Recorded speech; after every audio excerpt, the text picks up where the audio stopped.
6h53, o Band Cidade recebe hoje, aqui na bancada, o pré-candidato à presidência da República, Renan Santos. Ele é um dos fundadores do movimento Brasil Livre, o MBL, e tem atuado nos últimos anos como uma das vozes mais ativas no debate político nacional. O pré-candidato defende pautas como o combate à corrupção e reformas econômicas. Renan Santos, boa noite, seja muito bem-vindo ao Band Cidade. Boa noite, é uma honra estar aqui. Vamos trocar ideia, vamos debater. Muito feliz em ser recebido e, aliás, muito feliz com toda essa viagem pelo Maranhão. Aprendi muito, passei muito perrengue, entendi como é que é a vida das pessoas aqui em grande medida e já pensei em soluções para resolver muitos dos problemas. Falando nisso, o senhor que esteve esses dias pelo Maranhão, aqui em São Luís, no interior do estado, e viu de perto a população do Maranhão, também as estradas, o que mais chamou a atenção? Olha, é difícil, eu vou fazer um programa inteiro aqui só com a lista dos problemas. As estradas talvez seja o problema mais óbvio. Eu furei 7 pneus, andando coisa de 50 por hora, tá? As pessoas falam, não, tem estrada com buraco. Aqui no Maranhão vocês têm buraco com estrada. É buraco para todos os lados. Eu vi motoqueiro caindo, sendo socorrido e mal socorrido ao longo da estrada. Eu vi caminhão de soja tombado. A gente viu tudo isso acontecer, inclusive nas regiões muito produtivas aqui do estado. A região lá de Imperatriz, região de Balsa, tem muita produção agrícola. E os coitados ali, assim, nem conseguindo entregar a produção deles. Eu vi estradas de terra largadas com pessoas, igual o pau de arara aconteceu nos anos 50 e 60, com famílias inteiras em cima de uma caminhonete, pulando como se estivesse num show, coitados, porque o caminhão entrava no buraco e ia para lá e para cá. Vi cidades que inclusive têm arrecadação, como Santo Antônio dos Lopes, mas mesmo essa cidade com a administração pública tão ruim que eles têm, as pessoas viviam muito mal. Eu vi esgoto a céu aberto, eu fui para Pinheiros, que é a cidade do Sarney, e lá em Pinheiros até o urubu tinha nome, tinha umas pessoas, esse aqui é o Zé, o nome do urubu, esgoto a céu aberto, ou seja, muito dinheiro é colocado no Maranhão. E essa é uma verdade, o Maranhão é o segundo estado que mais recebe dinheiro de acordo com o Pacto Federativo, que é o dinheiro que vem do governo federal, e ao mesmo tempo os políticos somem com esse dinheiro e entregam um maltratamento para as pessoas que é indigno. Nem animal é tratado igual a população do Maranhão é tratada pelos políticos. Na sua visão, quais são hoje os principais problemas que precisam ser enfrentados aqui no Maranhão? Para resolver a parte econômica, desesperadamente, vocês precisam de estrada. Desesperadamente. E não é qualquer estrada. Como vocês têm produção agrícola boa, e olha só que dádiva, o Maranhão tem produção agrícola que vale a pena e está crescendo. A gente tem que dar estrada de concreto, para o caminhão não ter buraco, para as pessoas poderem ir e vir numa boa. Estradas vicinais, as estradas estaduais que vão levando para os municípios também.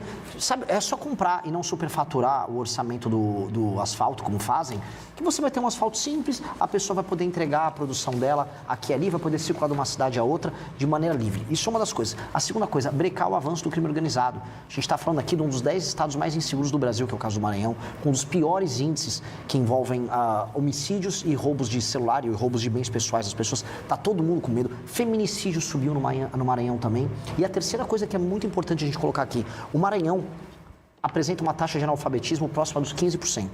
Eu visitei famílias em que as pessoas não sabem ler e escrever de verdade. E isso assusta. Nós estamos em 2026. Analfabetismo era uma coisa para a gente ter resolvido nos anos 50, 60. Isso ainda existe aqui no estado. E aí eu pergunto, o dinheiro do governo federal, o dinheiro do Fundeb vai para as escolas. O que eles estão fazendo com esse dinheiro? Por que as pessoas não estão sabendo ler e escrever? Então tem uma situação de calamidade aqui. E eu volto a falar, para quem mora no Maranhão, a situação aqui é de calamidade. O que pode ser feito para melhorar na prática essa realidade? Primeira coisa, assim, eu vim aqui para o Maranhão muito mais para arrumar inimigos do que arrumar amigos. No sentido que eu vou apontar os erros. A classe política do Maranhão sabota a população. Eu nunca vi nada igual à classe política daqui.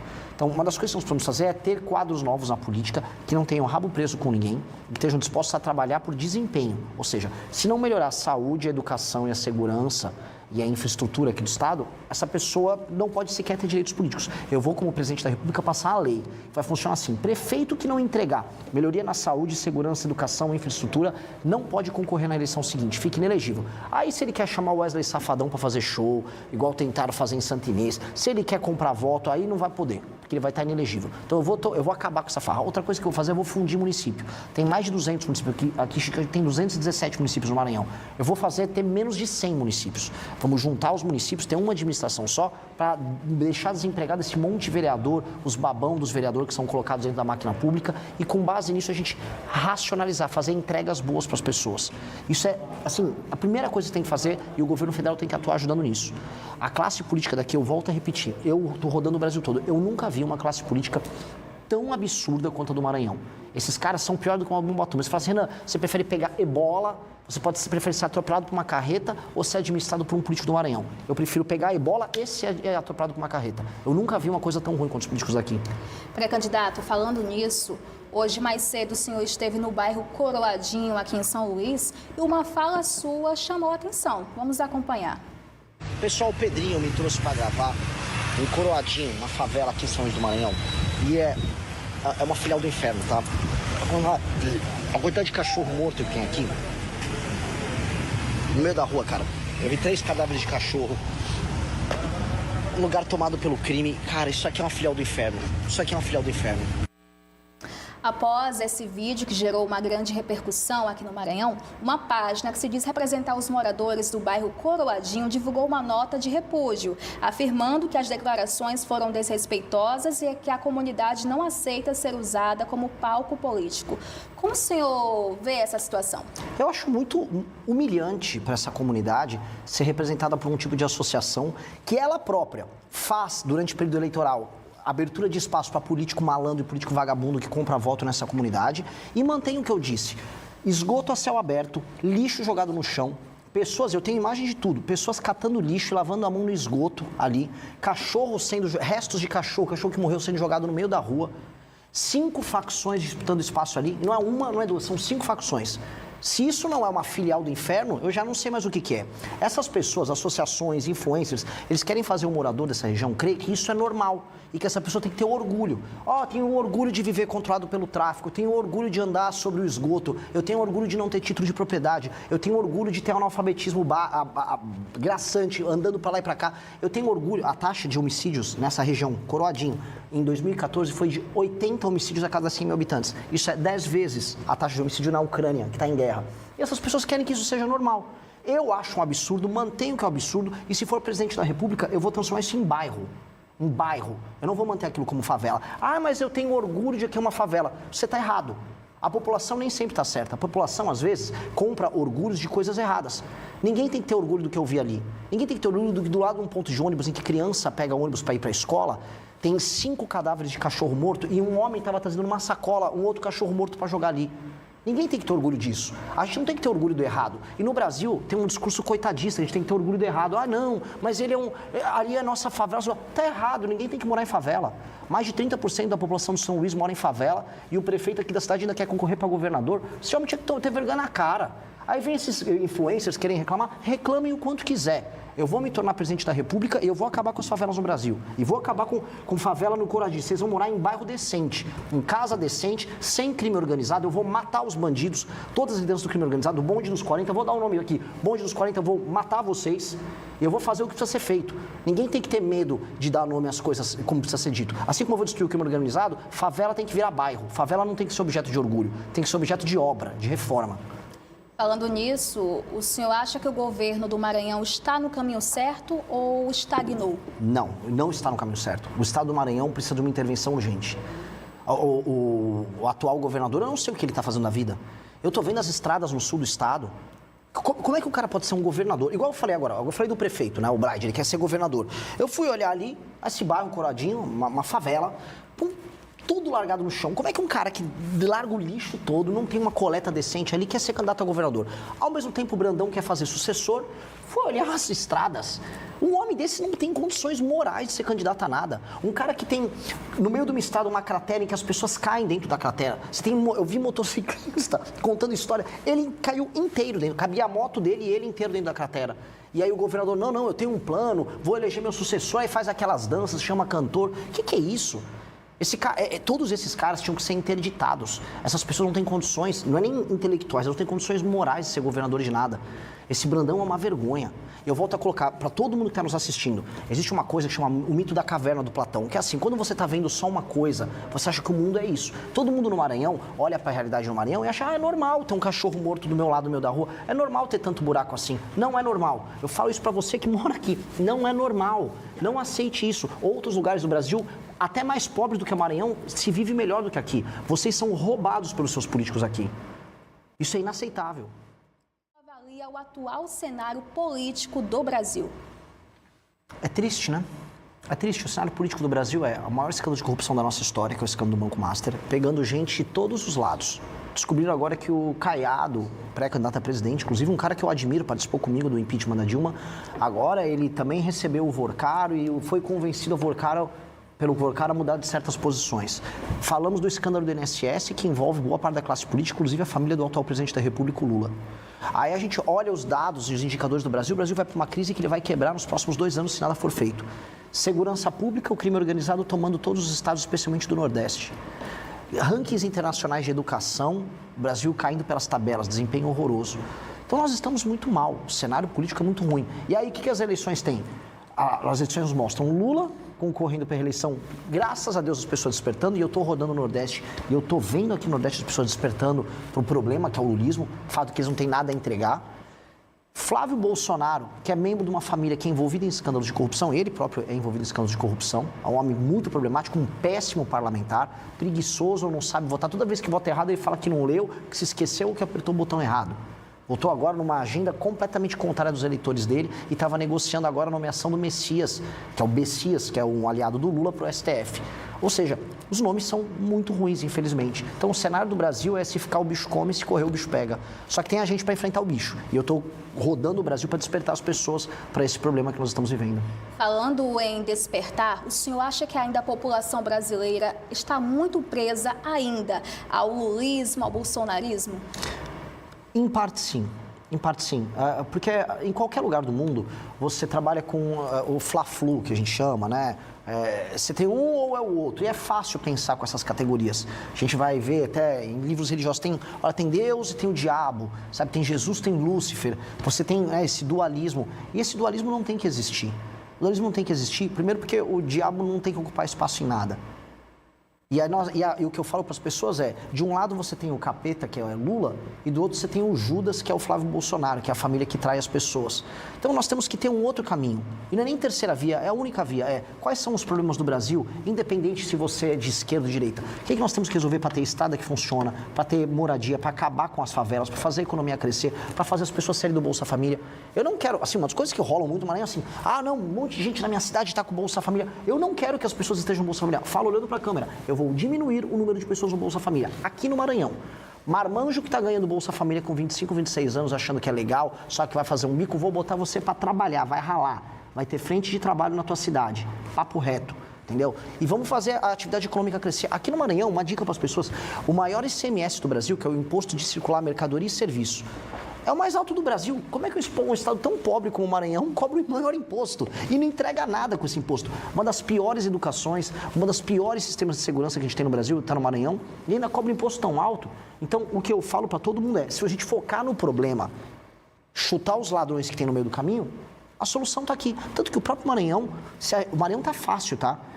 É mais difícil você crescer o Ceará, tem um clima muito mais complicado, a terra é árida, do que aqui. Aqui tem terra boa para tudo quanto é lado, tem energia elétrica, tem rios, tem água abundante, dá para desenvolver com agro, tem um porto muito bom, tem acesso ao Atlântico Norte, aos Estados Unidos, à Europa, ao Canal do Panamá muito mais fácil, dá para transformar o Maranhão numa potência. O problema é que tem um trabalho de profissionais. Os políticos aqui são profissionais, a começar o tal do Brandão. Eles são muito profissionais de deixar o Estado uma porcaria.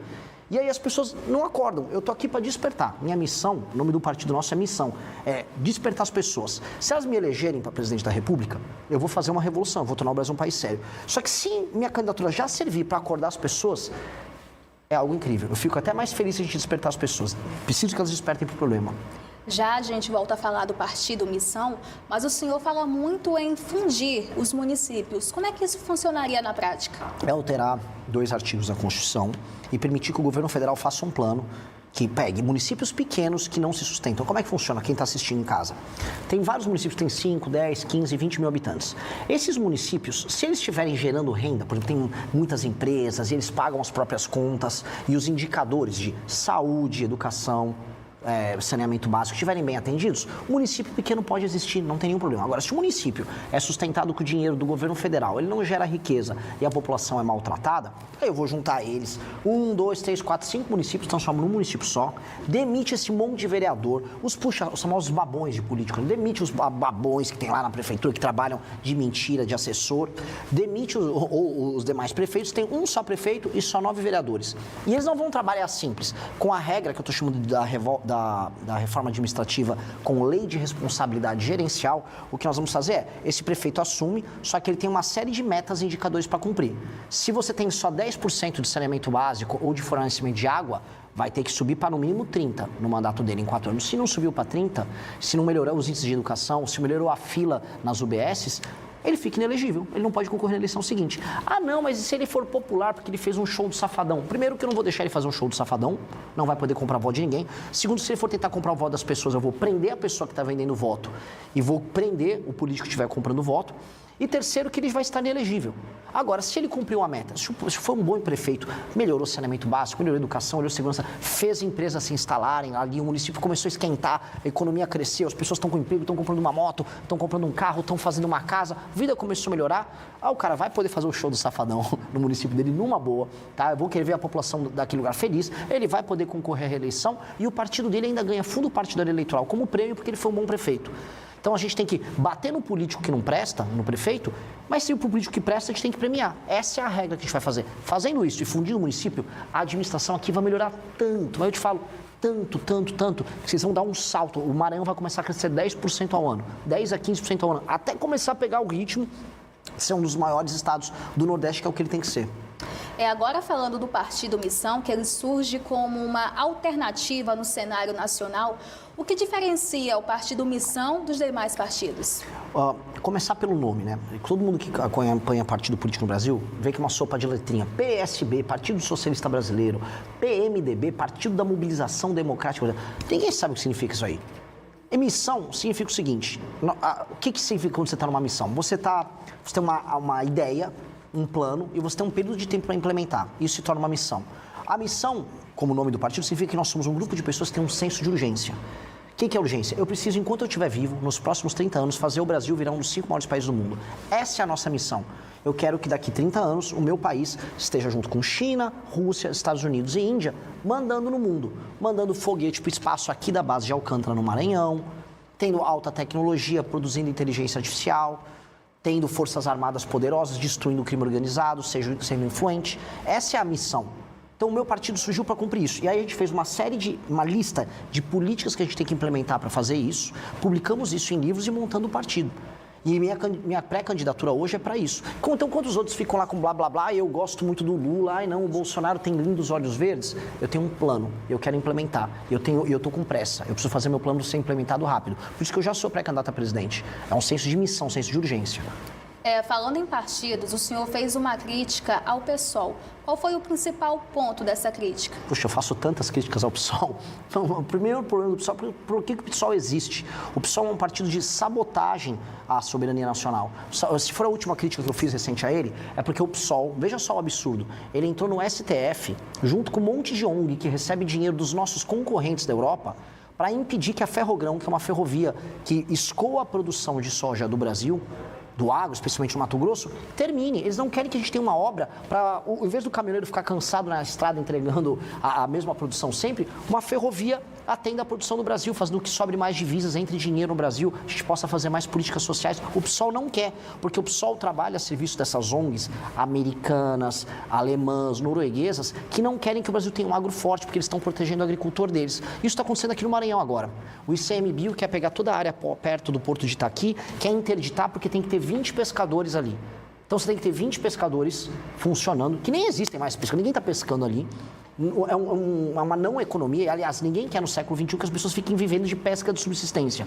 E aí querem interditar uma região que pode ser super desenvolvida, a gente pode instalar empresas que podem criar produtos que vão ser exportados para fora do Brasil. Ou seja, essa agenda de sabotagem que o PSOL apoia em todos os lugares do Brasil, impede os lugares mais pobres do Brasil de crescer. Portanto, o PSOL é inimigo do Brasil e ele tem que ser combatido assim. Candidato, a gente agradece a sua participação aqui no Band Cidade e as portas estão sempre abertas. Eu agradeço demais, foi uma honra, foi uma grande entrevista e espero que as pessoas que tenham assistido despertem para o problema do Maranhão. O Maranhão precisa ser resolvido e o Maranhão é parte da solução do Brasil, não é parte do problema. Gostou desse corte? Assista às lives diárias no canal MB Live TV. E para mais cortes como esse, se inscreva no Rabo da Onça e fique por dentro das novidades da missão.